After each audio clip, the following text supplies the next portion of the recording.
Bonjour chez vous, bienvenue pour la 18e de cette semaine J'ai vu. Au programme de cette émission, vous retrouverez mon avis sur une dizaine de films, accompagné de ma note sur 20. Et en fin de vidéo, mon invité spécial comme d'habitude. C'est parti les enfants.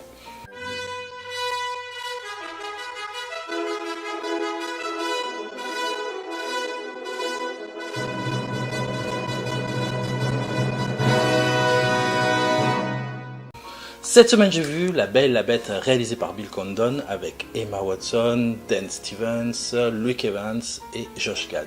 Bonjour, bonjour, bonjour, bonjour, bonjour. Dans un joli petit village français vit Belle, passionnée de littérature, qui rêve d'un monde meilleur. À la recherche de son père, Belle va découvrir qu'il est captif dans un mystérieux château dont le propriétaire est une bête. La Belle et la Bête, réalisée par Jean Cocteau, restera pour moi le plus beau film adapté du conte de fées de Jeanne-Marie Le Prince Le Beaumont.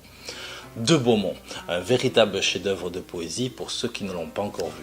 Je vous avoue que j'étais très impatient de découvrir cette adaptation en live action tirée du dessin animé que j'affectionne beaucoup, notamment pour la présence d'Emma Watson, avec qui j'ai beaucoup de ce capital de sympathie, et de redécouvrir la partition magnifique de Alan Menken.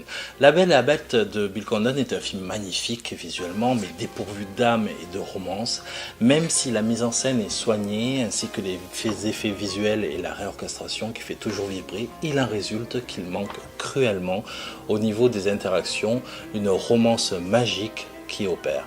Le film va pourtant à 100 à l'heure, la caméra ne se pose jamais, et c'est sans doute le grand défaut du film. La Belle et la Bête est un feu d'artifice qui ne s'arrête jamais, toujours plus haut, toujours plus éclatant, mais à force, et au bout de 2 heures, on a un peu le tournis. La Belle et la Bête, c'est comme un énorme gâteau à la chantilly, avec des fraises, du chocolat, du sucre glacé, des morceaux de banane, avec de nouveau des fraises, du chocolat, du sucre glacé, et encore de la chantilly. On en ressort du film sacrément épuisé. Niveau interprétation, Emma Watson s'en sort plutôt bien, Luke Evans aussi, mais on retiendra surtout la performance hilarante de Josh Gad dans le rôle du fou. En ce qui concerne le design de la bête, il est simplement moche. Mention aurait pu vraiment mieux faire. De la part du réalisateur des derniers Twilight, je m'attendais donc vraiment à pire. Le film n'est pas non plus extraordinaire. Il se repose un peu trop sur ses acquis et ne va jamais plus loin que son concept. Ma note du film, 12 sur 20. Cette semaine, j'ai vu The Jane Doe Identity, réalisé par André Œvredal avec Emily Hirsch, Brian Cox, Ophelia Lovibond.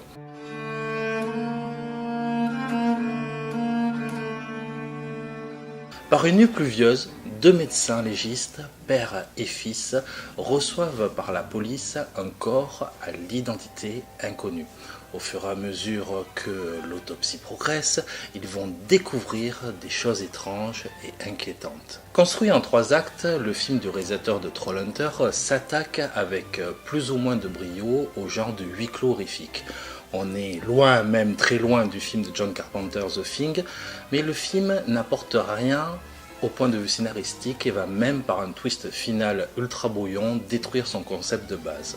Pourtant, l'immersion se fait immédiatement et elle devient même progressive. Jusqu'à la fin du 2e acte, tension, peur, mystère sont au rendez-vous de cette sympathique série B.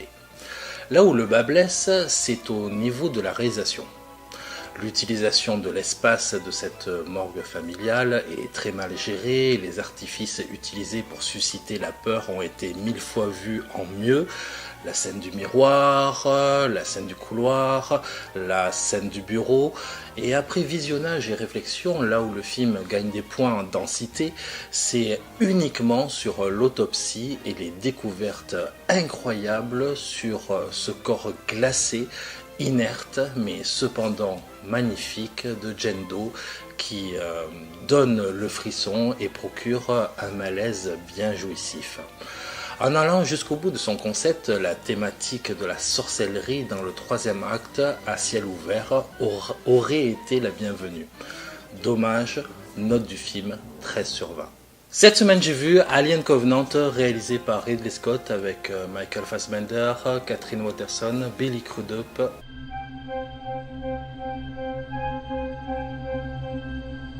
Le vaisseau Covenant transporte en son bord des milliers de colons suite à un message venu d'une planète inconnue. Certains sortent de leur hypersommeil pour s'y rendre et explorer les environs.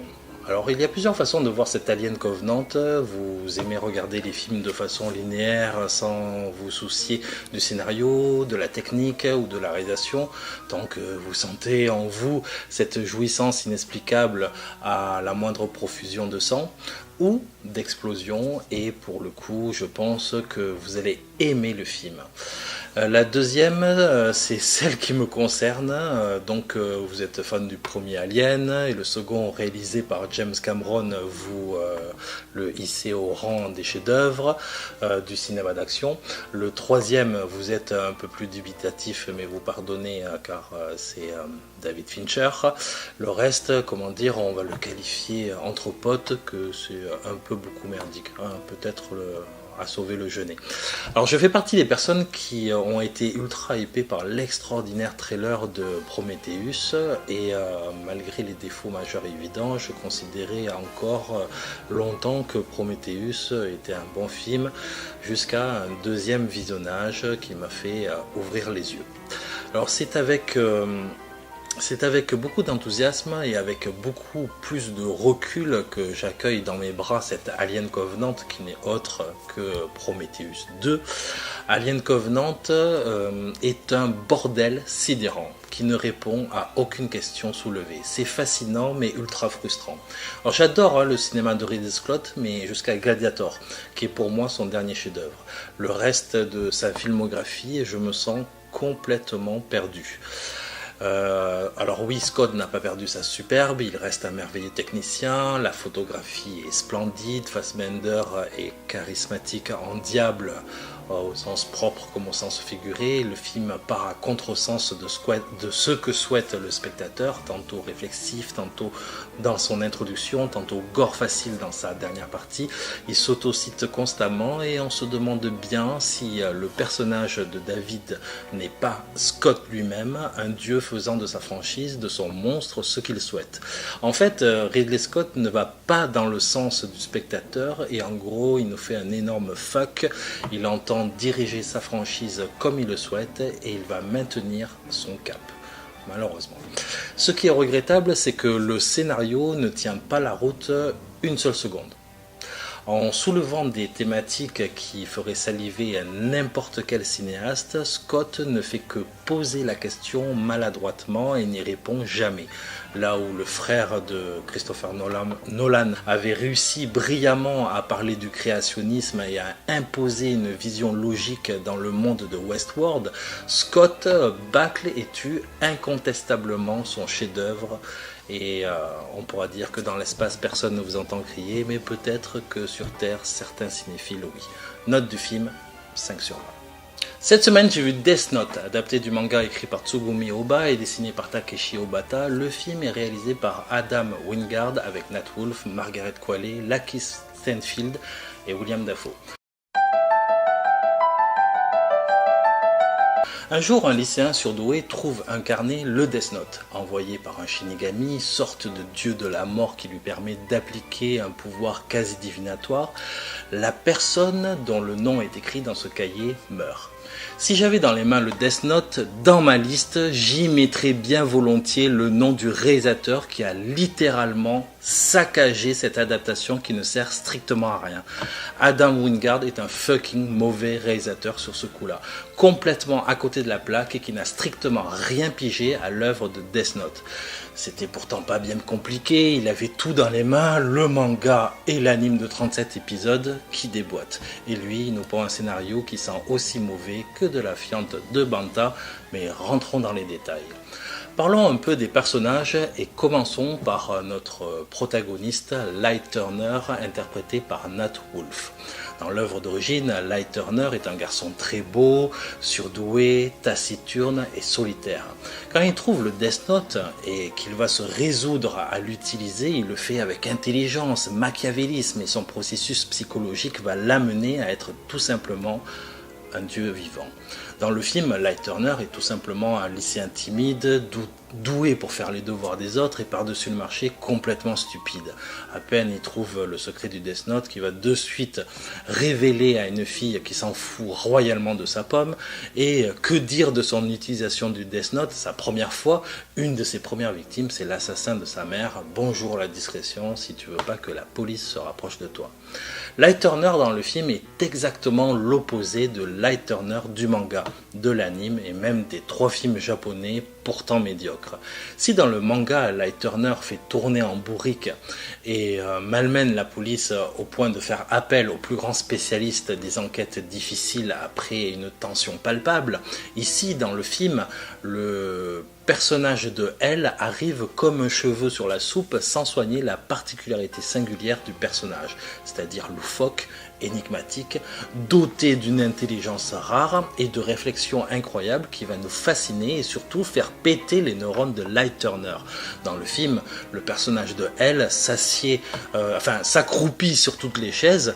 Comment les spectateurs ne connaissant pas son background peuvent-ils comprendre? Il faut saisir que le personnage de L est un Sherlock Holmes fois 1000, il réfléchit, il démontre avec maestrat et surtout conclut. Dans le film, il conclut mais ne démontre jamais.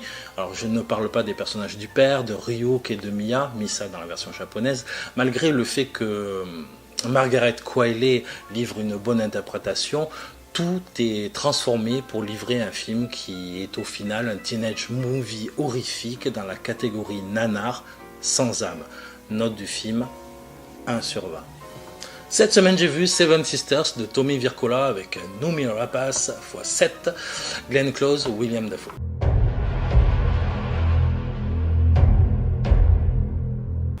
Nous sommes en 2073, le gouvernement instaure une loi, celle d'instaurer une politique d'enfants uniques car la planète est trop surpeuplée. Un homme, Terrence Hetman, décide de garder l'existence de ses 7 petites filles. Alors n'allez surtout pas intellectualiser cette dystopie, elle est bourrée de choses invraisemblables et d'incohérences scénaristiques. Seven Sisters est donc un film de catégorie série B, je dirais, mention bien musclée. Une fois que la pilule est avalée et qu'on l'accepte, on peut prendre beaucoup de plaisir car dans sa globalité, le film est un bon divertissement. Si la construction narrative est ébranlée par quelques facilités, la base du scénario est assez solide et reste extrêmement captivante du début jusqu'à la fin. Le réalisateur Tommy Wirkola a mis en place une technique complexe et le résultat est sacrément bluffant, permettant d'admirer les multiples performances de l'actrice Noomi Rapace qui propose 7 sœurs au caractère bien différent. Elle porte le film avec une aisance assez incroyable, signe d'une grande actrice. Wirkola maîtrise parfaitement les scènes qui se déroulent en huis clos, comme les scènes d'action en extérieur et ne laisse jamais son spectateur reprendre son souffle. Dommage car sur un synopsis génial, un scénario beaucoup mieux travaillé et mieux écrit aurait sans doute placé le film à côté d'un chef-d'œuvre comme Les Fils de l'Homme. Dernière chose avant de conclure, ça serait chouette de plus rappeler Glenn Close pour jouer les connasses de service, car je pense qu'elle en a vraiment marre et ça se voit à l'écran, elle mérite mieux que ça, cette grande actrice. Note du film, 15/20. Cette semaine j'ai vu Sleepaway Camp, titre en version française Massacre au camp d'été, réalisé par Robert Hiltzik avec Felissa Rose, Jonathan Tiersten et Karen Fields. L'histoire se passe dans les années 80, suite à un tragique accident nautique, une famille décède. 8 ans passent. Notre protagoniste, Angela, une ado, est envoyée avec son cousin Ricky dans un camp d'été. Refusant toute activité sportive, Angela se fait des ennemis et elle est en proie aux moqueries de toutes sortes. Parallèlement, une série de meurtres sanglantes s'abat sur ce village de vacances. Massacre au camp d'été est considéré comme un film culte par certains cinéphiles, spécialistes du genre, mais qui a été très vite oublié. tout simplement car on le considère comme très mal vieilli, surfant sur la vague du succès du film Vendredi 13, classé comme un énième ersatz de celui-ci. Force est de constater qu'il n'en est rien. Mais commençons par le commencement. Très vite on comprend qu'on a affaire à un nanar car le scénario est creux, les acteurs jouent presque tous mal et si vous voyez la version française, il est certainement possible que vous lâchiez quelques fous rires.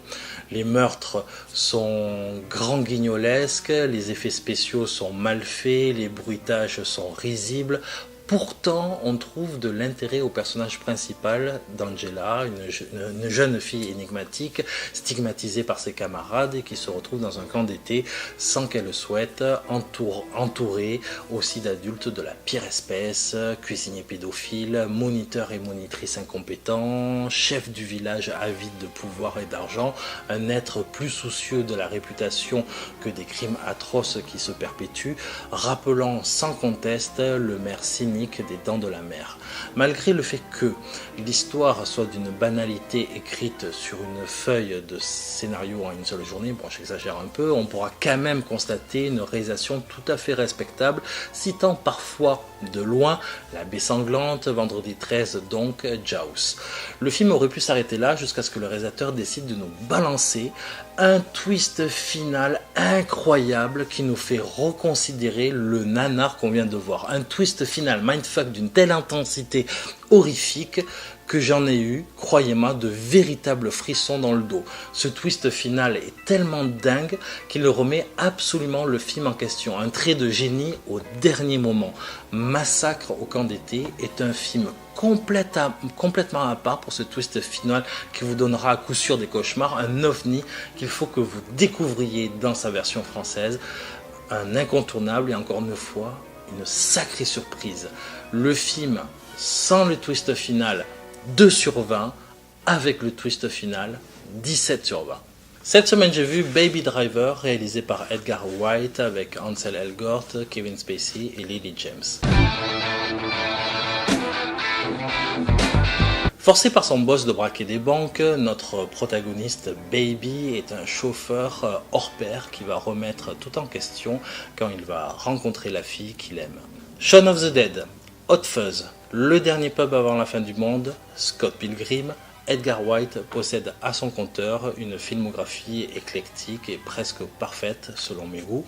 Avec Baby Driver, il signe une comédie musicale clairement tournée vers l'action, le mot d'ordre qui doit retentir dans les oreilles du spectateur comme celui de notre héros et bien sûr la musique. Le réalisateur a pensé musique avant de concevoir son long métrage en images. Le résultat est bluffant. Le montage est d'une efficacité redoutable, la soundtrack list épouse à merveille la mise en scène de Wright, c'est fun et ultra efficace. Si on pourra reprocher la monotonie du jeu d'Ansel Elgort, il en défère qu'il a la gueule de l'emploi et dégage un certain charisme non négligeable. Et comment ne pas être séduit et ne pas tomber sous le charme indéniable de Lily James. Elle est tout simplement envoûtante, magnifique, actrice qui ira loin. Malgré le fait que ce soit un casting 5 étoiles, on pourra reprocher aussi la caricature de certains personnages qui incarnent les antagonistes et qui auraient pu, à mon sens, avoir un traitement psychologique beaucoup plus subtil. Je pense au personnage de Kevin Spacey et Jon Hamm. Je mettrai aussi un bémol sur le scénario qui n'est pas assez travaillé à mon goût, mais dans le cas présent, peu importe, la mise en scène est flamboyante, le montage parfaitement calibré souligne avec élégance, comme dit mon ami Val, les interactions entre les personnages sur de la musique plus que cool. Cela ne plaira pas à tout le monde, mais pour moi Baby Driver est un film qui scotche la rétine, teinté d'humour bienvenu et sa plus grande force, à mes yeux, est le romantisme. Note du film, 18 sur 20. Cette semaine, j'ai vu Book of Henry, réalisé par Colin Trevorrow, avec Naomi Watts, Jacob Tremblay, Hayden Liberer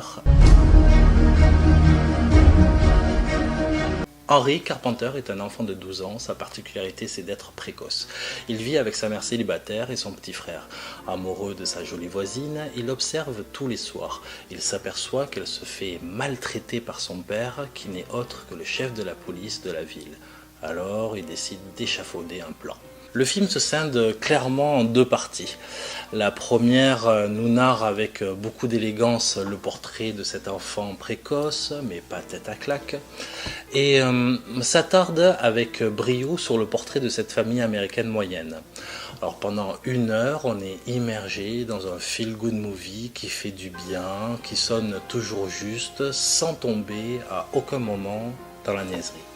La part belle vient du fait que les interactions entre les personnages fonctionnent, notamment au jeu formidable du jeune acteur Hayden Lieberer que vous pouvez retrouver actuellement en salle dans le film Ça, dans le premier rôle. Naomi Watts campe une mère formidable, un peu à côté de la plaque, mais très attachante. Et lorsqu'arrive cette deuxième partie, le film change de direction à tous les niveaux, comme si un abruti de producteur avait mis ses sales pattes sur le scénario. Il en résulte que la mise en scène se détache du cinéma pour se tourner vers le téléfilm médiocre, la narration devient brouillonne, rentre dans du pathos excessif et sort complètement le spectateur du film malgré une belle entrée en matière. Dans sa globalité, le film se suit mais déçoit par cette dernière partie foireuse. Note du film, 10 sur 20. Cette semaine, j'ai vu Fabricated City, réalisé par Park Kwon-yoon avec Ahn Jae-won, Jin Chang-wook, Kim Sang-woo.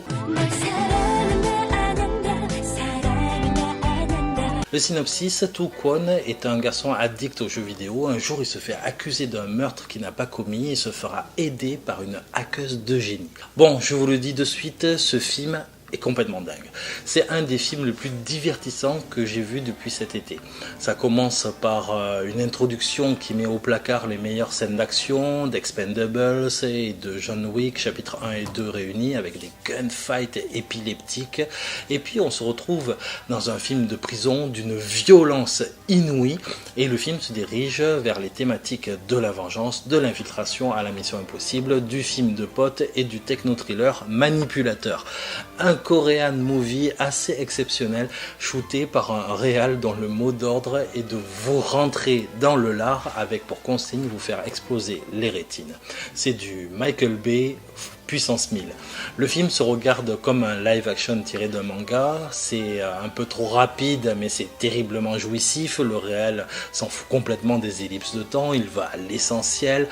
Pour exemple, un plan ne dure même pas 2 secondes, bon, j'exagère mais malgré ce défaut majeur qui aurait gagné en densité au niveau de la structure psychologique, le film propose justement une galerie de personnages ultra charismatiques par leur dégaine iconique du cinéma d'Orient, le héros en quête d'identité et un bad guy impressionnant de démence. Des seconds rôles qui font rire.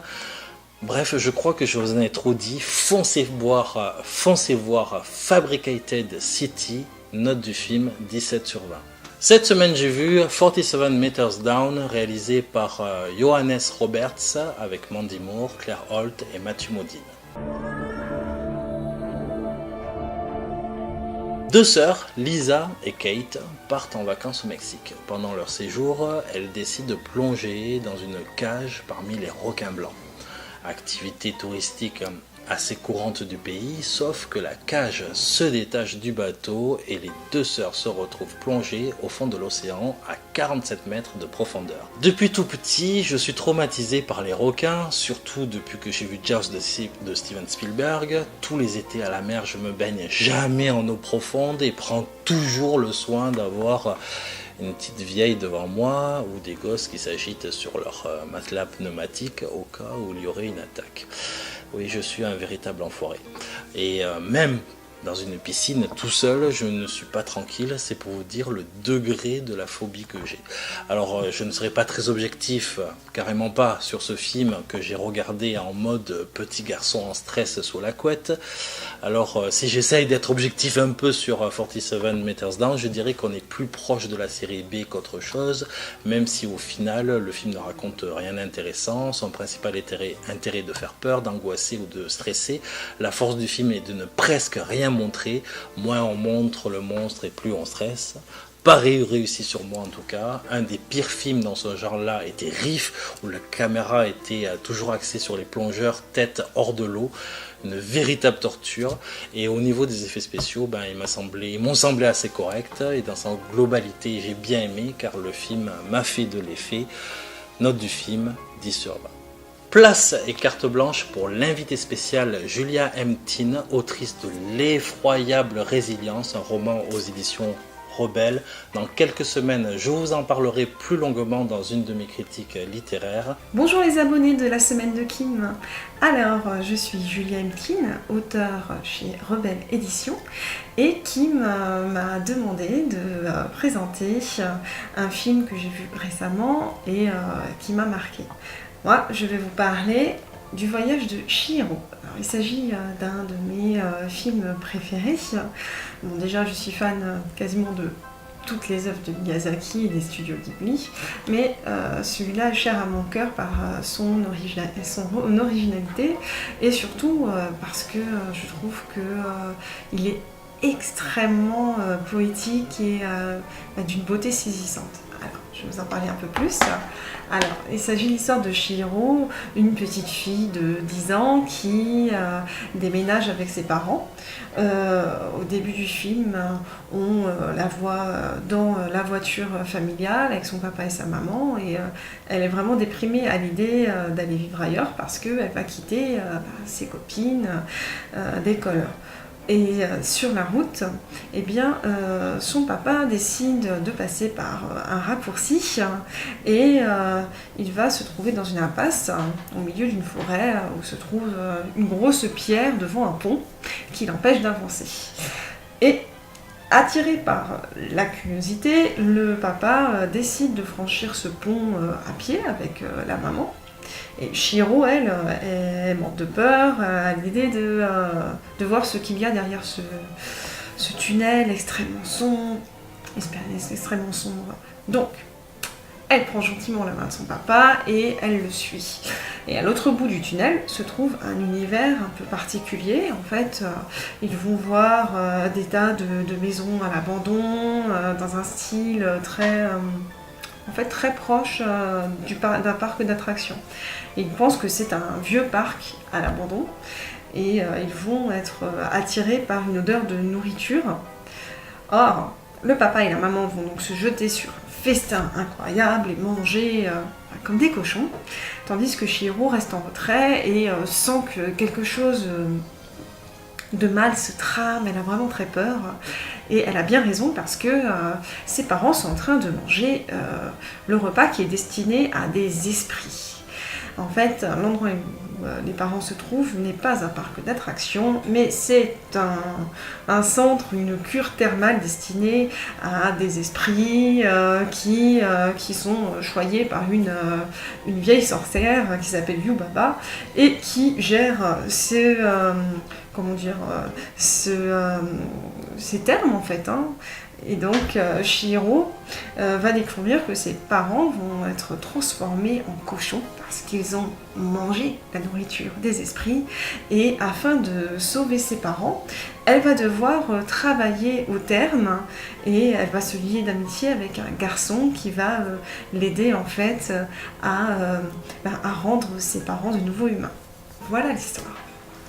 Donc, c'est compliqué, et c'est ce que j'apprécie en fait dans les films de Miyazaki, c'est que l'histoire n'est jamais vraiment simple et il faut s'y prendre à plusieurs fois pour bien suivre le fil conducteur.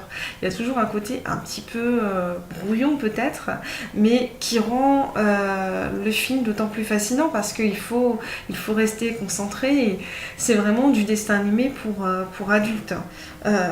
Donc on est face à un film qui est très intéressant parce qu'il traite de termes importants comme l'indépendance, parce que Chihiro est une petite fille au départ qui est comment dire, qui est choyée par ses parents et qui les suit tout le temps, et là elle va devoir apprendre à travailler toute seule, elle va suivre les consignes de la sorcière, elle va vivre des situations qui vont être difficiles, mais toujours seule, indépendante. Donc, et surtout, vraiment sans l'aide de personne. Hein. Donc on a vraiment l'image d'une jeune fille qui va devenir même une femme au fur et à mesure, qui s'affirme, qui prend des décisions par elle-même, et c'est ça qui fait la force des films de Miyazaki et sûrement du voyage de Chihiro. Ce qui me plaît d'autant plus, c'est la force des personnages. On est face à des personnages qui sont très contrastés, et on n'a jamais un personnage qui est ni gentil, qui est tout à fait gentil, ni tout à fait méchant. La sorcière Yubaba, par exemple, au départ, peut apparaître comme extrêmement cruelle parce que elle est prête à arracher la langue de Chihiro quand elle arrive dans son bureau pour lui demander du travail. Elle est très dure avec ses employés. On sait qu'elle est vénale, elle veut gagner toujours plus d'argent. Bref, c'est pas vraiment un personnage sympathique. Et pourtant, au fur et à mesure, on voit qu'elle tient quand même ses promesses. Quand elle dit à Chihiro, voilà, je te promets de libérer tes parents si tu es capable de faire ceci ou cela, elle y va jusqu'au bout. C'est vraiment quelqu'un, en fait, de bien, entre guillemets. On sait aussi qu'elle s'occupe plutôt bien de son bébé, que c'est une femme qui est aimante. Ça, c'est quelque chose que j'aime beaucoup dans ce film. Chaque personnage apparaît en contraste. Même le jeune homme que Chihiro rencontre et qui va l'aider en fait dans ses aventures, donc Aku, apparaît comme un jeune sorcier, et ce jeune sorcier en fait n'est pas particulièrement aimé des gens qui travaillent au terme.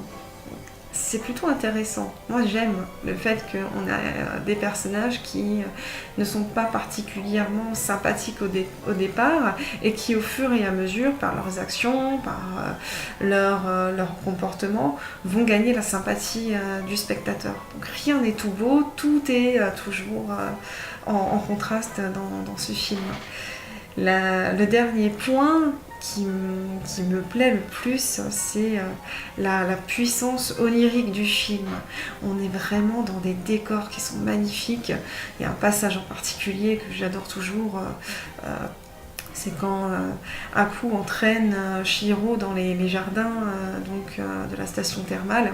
Donc on a une vision d'hortensia de toutes les couleurs, et c'est vraiment magique parce qu'on a l'impression de plonger dans un océan de fleurs. C'est très très coloré et vraiment on peut sentir les odeurs.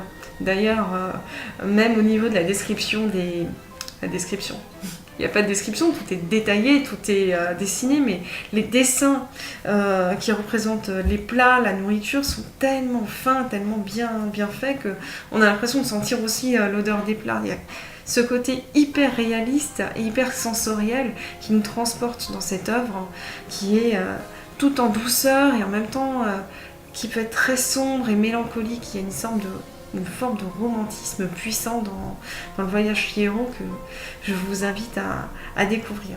Voilà, pour moi, certainement le plus beau Miyazaki, une œuvre forte sur l'histoire d'une jeune fille qui s'affirme, qui devient adulte au fur et à mesure de ses aventures.